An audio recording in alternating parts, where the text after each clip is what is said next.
Developmental molecular biologist and research consultant John Medina कहते हैं कि हमारी सारी प्रॉब्लम्स की जड़ हमारे दिमाग का सोचने का तरीका है और ये तभी ठीक हो सकता है जब हम दिमाग के जरूरी रूल्स को जान लें। तो इसीलिए उन्होंने हमारे लिए न्यूयॉर्क टाइम्स की best seller book brain rules लिखी है, जिसमें उन्होंने 12 साइंटिफिक ब्रेन रूल्स बताए हैं जिन्हें जान के और फॉलो करके हम अपने पढ़ने की, सीखने की और काम करने की पावर को 10 गुना बढ़ा सकते हैं। चाहे आप एक बिजनेसमैन हो या जॉब वर्किंग हो, स्टूडेंट हो या इवन टीचर, ये 12 तरीके आपकी परफॉर्मेंस नेक्स्ट लेवल पे ले जाएंगे और डेली लाइफ में आपके लिए चीजें आसान करके आपकी लाइफ को, आपको और आपके ब्रेन को पहले से बेहतर और स्मार्ट बनाएंगे। तो आइए जानते हैं वो 12 रूल्स। रूल नंबर 1, हम इंसानों का दिमाग एक सर्वाइवल ऑर्गन है जो समय के साथ इवॉल्व हुआ है। हम इंसानों के इवॉल्व यानी कि विकसित होने के साथ ही हमारे सोचने का तरीका और सर्वाइवल की टेक्निक्स भी पहले से इवॉल्व और अलग हुई हैं।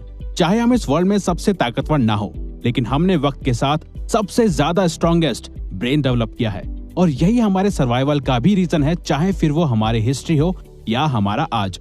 हमारा एक्शंस को एनालाइज करना और जिंदा रहने के लिए दूसरे इंसानों के साथ कोऑपरेट करना ही हमारी हजारों सालों से सर्वाइवल स्ट्रेटजी रही है, ताकि हमें सर्वाइव करने के लिए मदद मिले और जिंदा रहने के लिए कि हम अपने जीन्स को आगे भी बढ़ा सकें।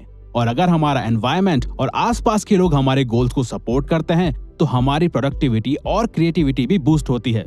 लेकिन अगर हमारे यही रिलेशंस, कनेक्शंस और अंडरस्टैंडिंग दूसरे लोगों के साथ सही ना हो तो वो ग्रुप और एनवायरनमेंट हमारे ब्रेन और हमारी लाइफ दोनों को बेकार बना देता है और यही चीज हमारी वक्त से पहले डेथ का भी रीजन बन सकती है। तो सिर्फ स्ट्रॉन्गेस्ट ब्रेन सर्वाइव करते हैं, ना कि strongest bodies. Rule number 2, exercise करना हमारे ब्रेन की पावर को बढ़ाता है। रिसर्चर्स ने 2 तरीके की पॉपुलेशन पे एक स्टडी की जो एक दूसरे से अलग लाइफस्टाइल जीते थे। ग्रुप ए में वो लोग थे जो रोजाना फिजिकल एक्सरसाइज करते थे और हाईली एक्टिव रहते थे, और वहीं दूसरी तरफ ग्रुप बी में वो लोग थे जो कोई भी फिजिकल एक्सरसाइज या एक्टिविटीज नहीं करते थे।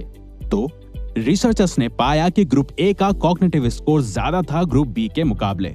वैसे तो हमारा ब्रेन रोज 19 किलोमीटर चलने के लिए बना है, लेकिन अगर हम हफ्ते में 2 से 3 दिन 30 मिनट भी कोई फिजिकल एक्सरसाइज करें तो हम अपने दिमाग की एनर्जी को बढ़ा के सोचने और सीखने की पावर को बढ़ा सकते हैं, क्योंकि एक्सरसाइज ब्रेन में ब्लड पहुंचाती है और फिर वही ब्लड एनर्जी ग्लूकोज की मदद से ब्रेन में टॉक्सिक सेल्स को खत्म करती है, ताकि ऑक्सीजन का फ्लो हमारे ब्रेन से ब्रेन फॉग और थिंकिंग ब्लॉक क्लियर कर सके। साथ ही ब्रेन में ज्यादा न्यूरॉन्स पहुंच सके और वो न्यूरॉन्स हमारी क्रिएटिविटी और मेंटल शार्पनेस को बढ़ा सकें। रूल नंबर 3, अच्छी नींद हमारी सोच को सही और प्रोडक्टिव बनाती है। प्रॉपर स्लीप ना मिलने के कारण ब्रेन हमारी फोकस करने की power, brain functions, memory, mood और इवन लॉजिकल थिंकिंग को भी वक्त के साथ डैमेज करता जाता है। एक स्टडी में ये तक पता चला कि सिर्फ 26 मिनट स्लीप नैप लेने से नासा के पायलट्स की परफॉर्मेंस 34% तक बढ़ गई थी। तो अगर आप भी दिन भर थका हुआ फील करते हो या दोपहर में आपके सोने का मन करता है तो ये कॉमन है, क्योंकि दोपहर 3 बजे के आसपास दिमाग में बायोकेमिकल्स के बीच एक जंग चल रही होती है,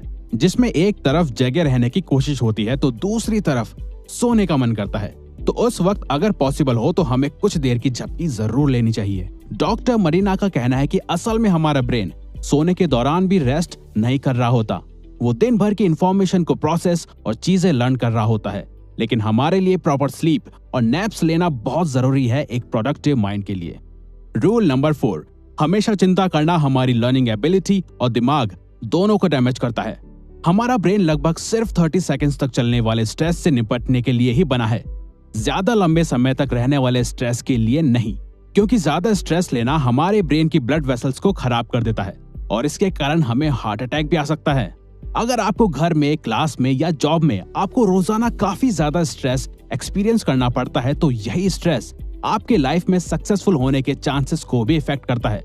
मतलब अगर आपके घर का एनवायरनमेंट ठीक नहीं है तो उसका स्ट्रेस आपकी जॉब में या क्लास में आपको परेशान करेगा और आपकी परफॉर्मेंस और प्रोडक्टिविटी को खराब करेगा, क्योंकि ज्यादा स्ट्रेस से कॉर्टिसोल बढ़ने के कारण हिप्पोकैम्पस में सेल्स डैमेज होने लग जाते हैं और हमारे ठीक से सोचने और याद करने की एबिलिटी कमजोर होने लग जाती है। तो अगर आपके रिलेशंस ठीक नहीं है और इस बात का आपको स्ट्रेस होता है तो उन्हें ठीक करो और अपने घर का स्ट्रेस अपने ऑफिस या क्लास में लेके मत जाओ। जिन चीजों और लोगों को कंट्रोल नहीं कर सकते उनका स्ट्रेस आपको नहीं लेना चाहिए। रूल नंबर 5, हर दिमाग डिफरेंटली वायर्ड होता है। हमें स्कूल में बताया गया था कि हम इंसानों का ब्रेन एक जैसा होता है, लेकिन ये इन्फॉर्मेशन गलत है। काफी रिसर्च के बाद साइंटिस्ट ने बताया कि हर इंसान की ब्रेन की वायरिंग अलग होती है। हम अपने ब्रेन को डेवलप तो कर सकते हैं, लेकिन हमारा ब्रेन किसी और की तरह बिल्कुल सेम नहीं हो सकता, यहाँ तक कि दो जुड़वा बच्चों का भी नहीं। डिफरेंट ब्रेन वायरिंग को हमारा एजुकेशन सिस्टम इग्नोर करता है ग्रेड सिस्टम के थ्रू, जहां हमारे इंटेलिजेंस को हमारे टेस्ट और एग्जाम्स के मार्क्स एंड परसेंटेज से नापा जाता है, जबकि हर स्टूडेंट का, एम्प्लॉय का या कस्टमर का ब्रेन डिफरेंटली वायर्ड होता है। जिस वजह से businesses like Amazon world wide करोड़ों लोगों की इंफॉर्मेशन और इंटरेस्ट जान के सक्सेसफुल कंपनी बनी है। तभी अगर हम सिर्फ एक बार किसी प्रोडक्ट को Amazon या कोई और साइट में सिर्फ देखते हैं, तो फिर वो प्रोडक्ट हमारे सारे सोशल मीडिया प्लेटफॉर्म में हमें दिखाई देता है। रूल नंबर 6, हम इंसान बोरिंग चीजों पे ध्यान नहीं देते। हम सिर्फ उन्हीं चीजों पे ध्यान देते हैं जिनके पीछे हमारा इंटरेस्ट, प्रॉफिट, इमोशन या कल्चर जुड़ा हुआ हो। इस बात से फर्क नहीं पड़ता कि आप कौन हो, आपका ब्रेन कॉन्शियसली या सबकॉन्शियसली इन क्वेश्चंस पे फोकस करता है। जैसे, क्या मैं ये खा सकता हूँ? क्या ये मुझे खा सकता है? क्या मैं इससे रिलेशन बना सकता हूँ, या क्या मैंने इसे देखा है? और इंटरेस्ट या रीजन ढूंढता है। ब्रेन मल्टीटास्किंग के लिए नहीं बना, लेकिन फिर भी ऑफिसेज और स्कूल्स मल्टीटास्किंग करना एनकरेज करते हैं। मल्टीटास्किंग हमारी गलती और फेलियर के चांसेस 50% तक बढ़ा देती है। रूल नंबर 7, हमें कुछ भी सीखने के लिए या याद रखने के लिए इंफॉर्मेशन को रिपीट करना चाहिए। हमारा ब्रेन कुछ इंपॉर्टेंट इंफॉर्मेशन को ही ज्यादा देर तक स्टोर करके रखता है, बाकी की अनइम्पोर्टेंट चीजों को हमारी शॉर्ट टर्म मेमोरी इरेज करना शुरू कर देती है। तभी विजन बोर्ड, रिटन गोल्स या रिमाइंडर्स जरूरी है हमारे ब्रेन को याद दिलाने के लिए कि ये इन्फॉर्मेशन इंपॉर्टेंट है। अगर आपको किसी चीज को याद करना है या किसी चीज को सीख के उसमें बेस्ट बनना है, तो आप उस चीज को हर कुछ देर बाद रिपीट करो, जिससे कि प्रैक्टिस हो सके और बार बार एक ही चीज पे ध्यान रखा जा सके। रूल नंबर 8, हमारे सभी सेंसेस एक साथ काम करते हैं, तो हमें उन सभी का पूरी तरह से यूज करना चाहिए। हमारी स्मेल करने की सेंसेस ही बटरी पॉपकॉर्न से सीधा हमें मूवी थिएटर की याद दिलाती है, या बारिश और फूलों की खुशबू हमें किसी पर्सन, सिचुएशन और जगह की याद दिलाती है। तो अगर आपको पढ़ते वक्त या काम करते वक्त कुछ याद करना हो, तो आप उसके साथ एक स्मेल या फ्रेग्रेंस को जोड़ सकते हो।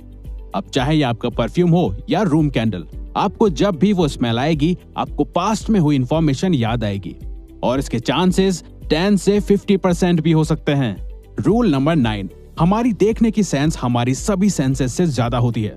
हम विजुअली देखी गई इंफॉर्मेशन को ज्यादा याद रखते हैं कंपेयर टू सुनी गई या पढ़ी हुई। आपको बायोग्राफीज पढ़ के शायद याद नहीं होगा कि कौन से पेज नंबर पे एग्जैक्टली क्या बात या सिचुएशन लिखी थी, लेकिन अगर उसी बायोग्राफी पे कोई फिल्म बनी होगी तो उस मूवी के सीन्स आपको अच्छे से याद होंगे, क्योंकि हमने अपनी हिस्ट्री में जानवरों, खाना, खतरा, सिचुएशन और इंसानों को देखने के बाद ही जाना है कि हमारे लिए क्या सही है और क्या नहीं, और फिर उसी विजुअल पावर को हमने आर्ट या लिटरेचर में कन्वर्ट किया ताकि हम चीजों को विजुअली याद रख सकें। रूल नंबर 10, म्यूजिक सुनना या कंपोज करना हमें स्मार्ट बना सकता है। डॉक्टर मरीना की वाइफ भी एक क्लासिकल म्यूजिक कंपोजर रह चुकी हैं, और उन जैसे ही काफी म्यूजिशियंस को ऑब्जर्व और स्टडी करके ही ऑथर ने जाना कि हमारा म्यूजिक टेस्ट हमारी पर्सनैलिटी को शो करता है, और म्यूजिक हमारी मेमोरी और स्किल्स को शार्प भी कर सकता है। म्यूजिक कंपोज करना हमारी रीडिंग एबिलिटी, मैथ्स और इमोशनल इंटेलिजेंस को बढ़ा सकता है, और म्यूजिक सुनना हमारे मूड को चेंज और वोकैबुलरी इंप्रूव कर सकता है। ये एज टू एज और इंटरेस्ट में डिपेंड करता है। रूल नंबर 11, मेल और फीमेल का दिमाग एक दूसरे से डिफरेंट होता है।